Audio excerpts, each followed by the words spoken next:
Hola mi compadres, Brian the Bold here, and seeing that one of my videos about water tanks is being very successful, I've thought of making it again, only this time making it about the full version of the game because I did the beta only. So let's just begin with the beta. Well, not the beta, the full version of the game. And as you can see right here, I will show you what you can expect. Right here is the full version of the game, World of Tanks. But if you wish to play something else, you can play World of Tanks Attack, and that is the mini game that is available to you whenever you would like to see it. And then here's the servers. You can select from different amounts of servers. There's auto. I'm on the west. I'm not on the west. I'm on the North America East server. There's one in Asia and Europe, obviously, and North America West, which cannot be found for some reason. Over here to your right, you can see some intel, well not intel, but information that you need to know about the game. So let's go ahead and get started with World of Tanks, the full version of the game. Okay, so we have 4 modes that we available to us right now. So we have multiplayer, platoon, team training, and proving grounds. So multiplayer, what that is obviously is random battles is practically the only thing that is available in the full version of this point right now. So don't expect anything besides random battles, as I think is what it's called. Platoon is where random battles only except you get to play with your friends, which is really good and really helpful. I do suggest you go in a team of 2 or 3 to be really successful. Just make sure that you have good teamwork with them. And then you have team training, which also requires you to have someone that you know joining you. And so with that, it'll allow you to train your people with your friends in this weird battle. It's like a normal server, only except that everyone, it's like a free-for-all game, only except you're training in different situations. Whatever situation you would like to do, then you can do it in team training. And then you have proving grounds, which is practically multiplayer, only except you only fight against bots. And then it gives you challenges to complete. I tried to complete the challenge of an E100 thing, but I'll talk about that later. But now we're going to talk about multiplayer and what you can expect in multiplayer and the garage. But before I start, I'd like to mention a comment that was given to me a while back, and it kind of made me want to do the video right now like this, because I never realized I've never mentioned the beta before, but here it is. And this comes from Slipper329, and he says, "Good info, but I just downloaded the game and played a few provisional matches, and my garage screen and options look nothing like yours. Is there a reason for that?" Well, Slipper, yes there is, because this is no longer the beta. This is the full version of the game. And when I recorded that session, the one that you saw recently, gave us a well, I was only playing the beta, so that was only the beta, and things were supposed to change, so I wouldn't expect them to look exactly the same. So since we got that comment out of the way, and I hope I answered your question, let's go ahead and look what changed. What appears is nothing really changed, only except these things. So let me just show you the tanks that are available in the game, and which are the Germans, the Russians, and the Americans. There is no word on any other nations coming in World of Tanks PS4, but I will tell you when they do come. But until then, I have no clue when they are coming to World of Tanks. But when they do, I will tell you, as I said before. But what tank tree I would like to see is the French tier, because I've never played the French. I heard good and bad things about the French, but I would be really interested to see what is going to happen with the French. But tell me in the comment section below, which nation would you like to see in the World of Tanks PS4 version of this game? Alright, so let's get on to the ops menu. The ops menu lets you make these little official missions that get you points. Right now I'm trying to go for the Girls und Panzer 4H, which allows me to get a free tank only if I complete the mission. And the mission is earn 20,000 or more XP in any of the battles. I'm sorry. And I have 0 out of 200, 20,000. Sorry, 20,000. And sadly, I need to have a need to have the German Tier 5 Panzerkreuz 4H, the Panzer 4H practically. I don't have that tank yet, I only have the 4D. So this is the again the missions menu. So if you want to complete them, then feel free to. They give you variety of things like coins, XP, crew XP. I think the tank I just showed y'all. What else did they give us? So far, that's all the things that they gave us so far. But but here are the stats that you need to know and to operate well. And as you can see, my stats are pretty decent, I guess. I think I went to 141 battles, victories, and let's see here, 141, 52%, and I lost 126 battles, which is 47%, which is kind of decent and bad at the same time. But you know what? It's kind of okay. And the total battles I played against is a 269, which is really nice. And the times I've survived is 59, which is 22%. And the hit ratio of my tanks, or just me in general, is 46%, which is really, really garbage. But as you can see, these are all the tanks that you've done. Well, actually, no, because, oh, I see now. These are just, oh, overall. Okay, so if you select the tank that you want, if you go down here, it'll show you which tanks that you want to see the stats on. So, it's kind of cool like that. And so let's get out of the that area. Let's go to the store. So this is the store, and you will be available to buy premium time, get some gold, exchange gold for silver, and convert XP and some specials. So let's see what they have on the specials. New tanker package, small challenge, yeah. All of these you can purchase for gold, which I think I would implore you to get some, because they actually look like good deals. Because I just saw Matilda, which is actually pretty good.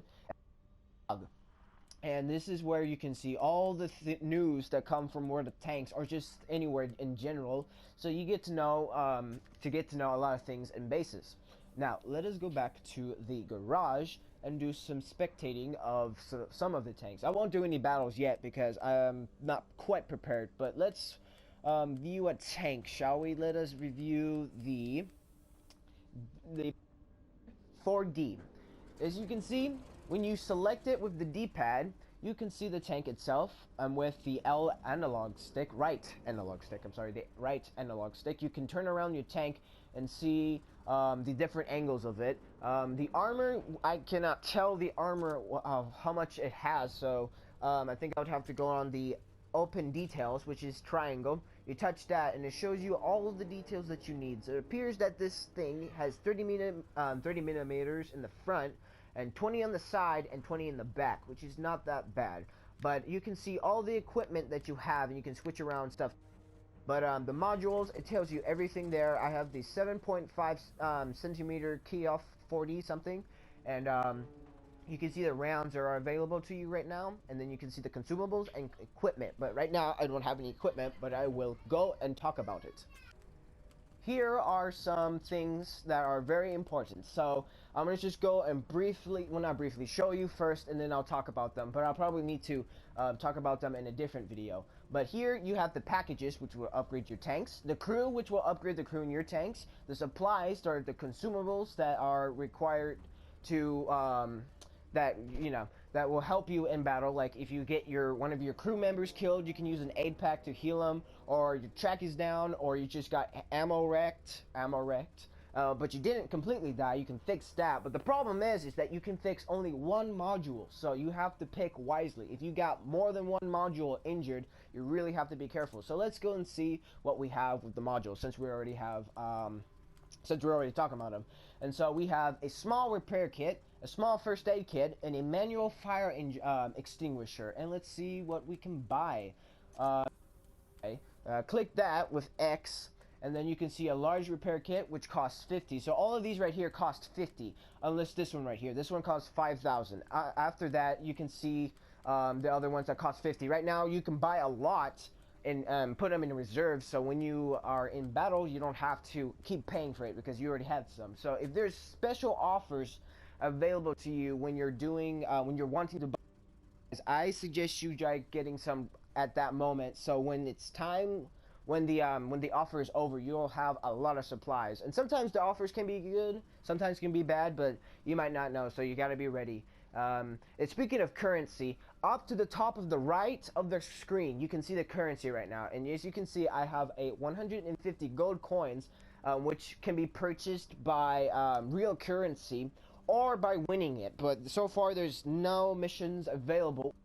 When you're doing the tutorials, you will be able to get some gold. But right now, I used to have more gold than that, but I accidentally bought a garage slot, but that was my fault. I wasn't reading. But also, you can see to the right, also you can see silver, which I have 102, 215.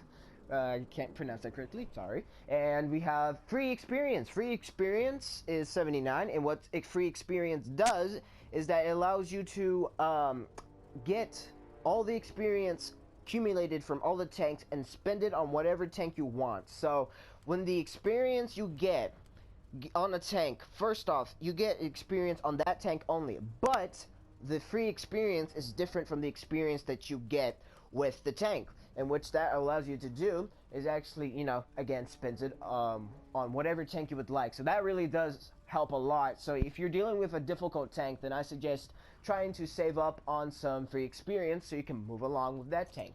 So let's check on the packages, and the packages are really different because I was always used to just buying or just researching different types of modules, but with this game it's different because it requires you to buy and research the packages that are available right now. And right now I've bought all the packages, but let's go with this analogy or whatever.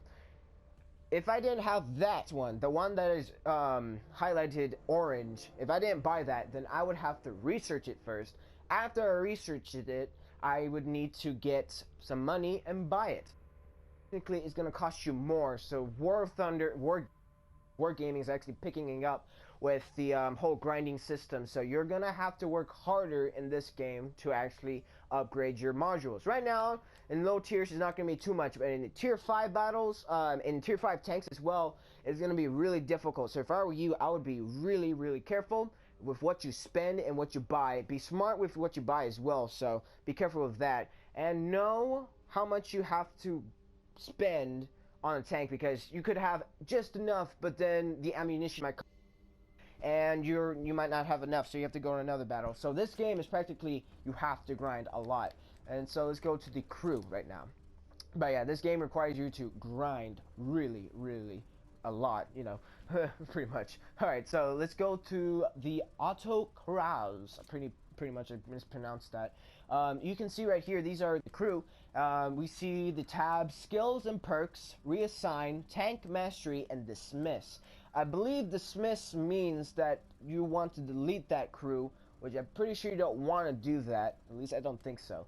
Tank mastery, I think what that allows you to do is upgrade them to either 75% or 100%. 100%, what that allows you to do is like research a lot of skills and perks, which I will show you right now.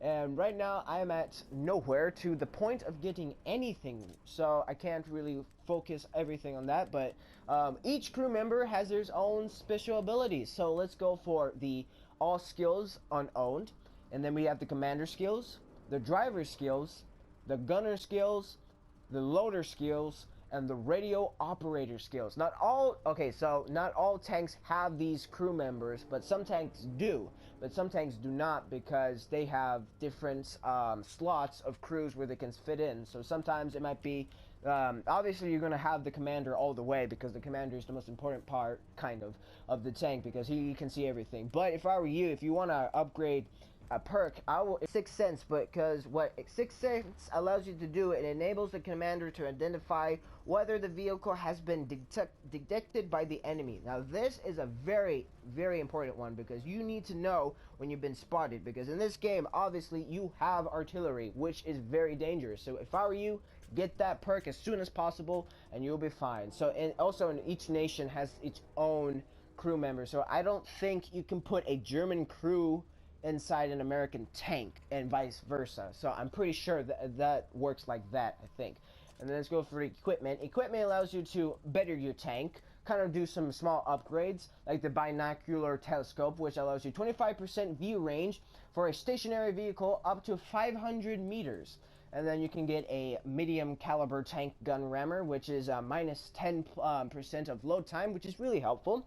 And then you can all see this thing. And if I were you, if you want to better your tank, and your tank is kind of garbage, get the improved ventilation class 2 or any ventilation class, because with this it brings up the crew skills, which is very helpful, and it helps a lot. So if I were you, try to get that. But each tank has its own different type of materials or equipment to them. Some have the same, others have completely different things that only suits that tank. So if I were you, try to watch out. Customize, you can put little stickers on them. Convert XP. What was it? Make the experience that are available on premium tanks or elite tanks. So elite tanks are like when you research all the packages and you finally completed everything, and the crew's like 100%, I believe. And then sell, it's obviously sell your tank, but we're not going to do that. But there are 3 kinds of tanks in this game. 4 types. Well, let me show you the tanks practically. All right, so you got your artillery. What that obviously does is it's practically an artillery, and that you can sit in the back and then open up your map, and then you can try to hit people with your artillery shells, which are really helpful too. So if I were you, I would go for that, but you're going to be mentioned as a scumbag because nobody likes artilleries because they're really frustrating sometimes. And then you got your light tanks. The light tanks are the scouts practically, because they have no armor, well, some of them, but they have great speed, and they are very fantastic at spotting enemies. So if I were you, use that light tank to your advantage and try your best to try to hunt down artillery if possible, because they're really good at hunting at artillery. So practically an artillery hunter and a scout, so use it well. Then you have your tank destroyers. I don't want that. Your tank destroyers, because with this tank, many of the tank destroyers right now only have a turreted mounted gun on its thing. Now what that means is, let me show you what, okay, I can't show you what it actually is, but allow me to show you in the garage right here. So what it means by it's non-turreted, it obviously means it doesn't have a turret. This is a tank with a turret, obviously right here, and this is a tank without a turret. It's unturreted. So with this, it's going to be a little bit more difficult and very easily to be flanked in the sides. So tip for the light tanks: you don't want to face an artillery front up. You want to try to flank it or try to get it in the back, because the best spot to try to kill a tank destroyer, if it has good armor, is the back. And if you have a good gun, I'm pretty sure you'll be able to penetrate the back or maybe the sides of the tank destroyer. But be careful though, because if it spots you and it shoots you, and if it's a good tank destroyer and a good player, it's probably going to take you out shot, so you want to be careful. Alright, so let's see what other tanks are available. And then we have the medium. Is not a medium, that is a light tank. Where's the mediums? Where are the mediums? Oh, here they are, right here. This is a medium right here. Let me show you in the garage right here. Okay, so with this one, he kind of acts like a heavy. Some have different types. Oh, that's not a medium. This is a medium. Mediums are kind of the weird tanks of the families of all of them, because with this one, actually, it can act. It has special abilities, really, because with this one, some tanks have good armor but a bad gun, and other mediums have a good gun but really, really bad armor. But it has speed too, so you really want to watch out with the medium that you get, and make sure you get the medium that suits you. If I were you, I think I would go for the Germans, and yeah, the Germans, because they're pretty good. The armor's okay, I'll give it that. It's some armor's good, some armor's bad, but the gun on it is really nice. So if I were you, go for the Germans. And then finally, we can't forget about the heavies. I only have one heavy available to me, so I'll show you the DW2. And the heavies' job is to push forward, because they have not only a good gun, but they have great armor. So use that armor to your advantage. And if you don't want to get penetrated, but you're not sure if you'll be able to ricochet some shots, try to angle your armor like this. Try not to go frontal, or definitely not show your sides to an enemy tank. Try to make your tank like this, where they try to shoot you in the. And when they do that, you will probably have a greater chance of ricocheting some shots off the tank. So if I were you, try to angle your tank well, and try not to show your weaknesses, like your engine. Your engine is a really bad spot to get hit by, because if you get hit by there, you get there's a chance that you can get either get your engine destroyed or be lit on fire, and you do not want to be lit by fire because you will burn out and you will die. So if I were you, be careful with what you do with the heavies and try your best to survive. Mediums, try your best to support the heavies and tank destroyers, and sometimes they can act like scouts. So if I were you, the mediums really have an all-around job, so use the mediums to the best of their advantages. Just know which medium you're dealing with and which attributes they most strive in. Light tanks, they act as scouts, so make sure you use that scout well, and if all necessary, try your best to hunt down some artillery and take them out as fast as possible because you need them dead. And then you got yourself these tank destroyers. The name explains it all. It's a tank destroyer. Not only can it destroy tanks pretty easily, but it's well hidden. Well, some tank destroyers. So use bushes a lot of bushes, because bushes are your best friend. Try your best to stay hidden, because if they spot you, they probably will destroy you, because not all tank destroyers have good armor like this one. This one is a 50-50 chance. If it's a tier 3 with bad gun, I'm pretty sure it's going to bounce off, but if it's a tier 4 and up and it has a decent gun, it will destroy this poor tank destroyer, which is the Stug 3B, so be careful with the Stugs. And then finally, we have the artillery, the support, the massive beasts of the tank kingdoms, the thing that makes everyone cry at nights because they can one-shot a tank. If hit correctly, because these tanks not only can far distances, but also shoot tanks and hit them and kill them in one shot. And the weaknesses of this tank is that they are really, really weak. So don't treat it like a tank destroyer. Well, unless you're a tier 5 or tier 6, then I guess. But watch out for other tanks. Light tanks will hunt you down, so be aware and move around once you shoot. Once you shoot, your enemies will be notified and try to look for you. So look out, move around, and keep supporting your allies, because your allies need your help. So be careful with what you do, and don't be an idiot, because nobody loves a stupid arty. Everyone hates a smart arty. So be that smart arty and be that hated guy. So you know, that's all that I have for now. If I missed anything, please tell me in the comment section down below. And of course, I will review the other things. I will do reviews on tanks once I get the opportunity. I think I'm going to start reviewing tanks at tier 5, because at tier 5 it's going to get really interesting. So hopefully I'm going to do that. But thank you everyone for watching this video. And if you liked it, give it a like to support the Red Guard. And this is Brian the Bold signing out. Stay bold out there. Ciao.